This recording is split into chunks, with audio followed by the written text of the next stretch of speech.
कभी छोड़ वोट चोर कभी छोड़ मिलने नहीं चलेंगे, नहीं चलेंगे नहीं चलेंगे साथ हैं तानाशाही नहीं चलेगी। नहीं चलेगी नहीं चलेगी। हमारे देश के जो नेता प्रतिपक्ष है श्री राहुल गांधी जी ने प्रेस कॉन्फ्रेंस के माध्यम से पूरी हमारी देश की जनता को बताया कि किस तरह से दूसरी बार ये प्रेस कॉन्फ्रेंस रखी गई और किस तरह से इसको एच फाइल्स नाम दिया गया, क्योंकि जो बड़े खुलासे इसमें हुए हैं वो हम सबके सामने हैं।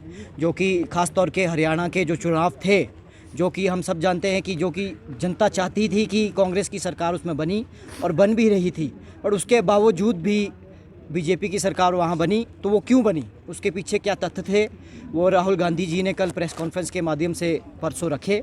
उसमें आप एक बहुत सी तौर से एक एग्जाम्पल आपने देखा कि उन्होंने एक लड़की की फ़ोटो उसमें दिखाई जो कि जवान लड़की थी और पूछा सबसे कि क्या लगता है लोगों को कि कहाँ से हैं वो।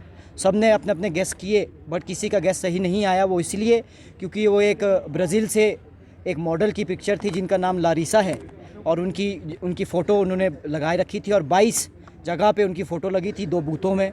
तो ये आप देखेंगे कि डुप्लीकेट वोट्स की उनने खुलासा किया और एक बुज़ुर्ग महिला की 223 बार फ़ोटो 10 बूथ्स में उनकी वोटर लिस्ट में उपस्थित थी। और ये जो वोटर लिस्ट जो लोग कह रहे हैं कि फेक, ये इलेक्शन कमीशन की वेबसाइट से निकाली गई वोटर लिस्ट थी जो कि हरियाणा के चुनाव में रिलीज़ हुई और जिसके माध्यम पे ये चुनाव हुआ।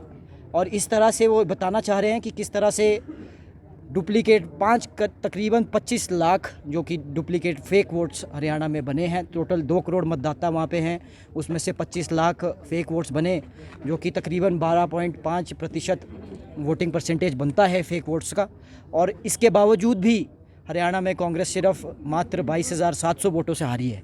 तो कहने का मतलब उनका ये है कि यहाँ पे जो इलेक्शन कमीशन है जो कि एक इंडिपेंडेंट बॉडी है जिनका काम निष्पक्ष तरीके से इलेक्शन को यहाँ पे कन्वे करना है, पूरे देश में कंडक्ट करना होता है, उसके बावजूद भी उन्होंने अपना काम नहीं निभाया है।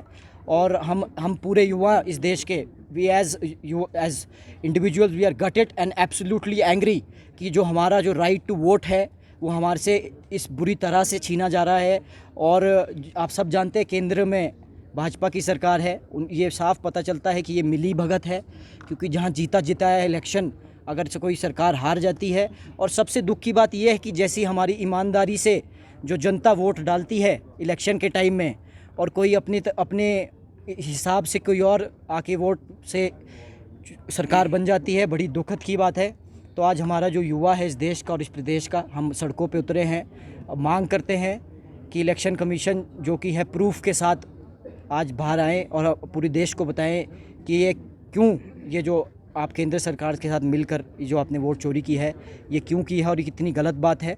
तो हम ये इसकी एकदम निष्पक्ष जांच करते हैं कि हम इलेक्शन कमीशन इसको दे।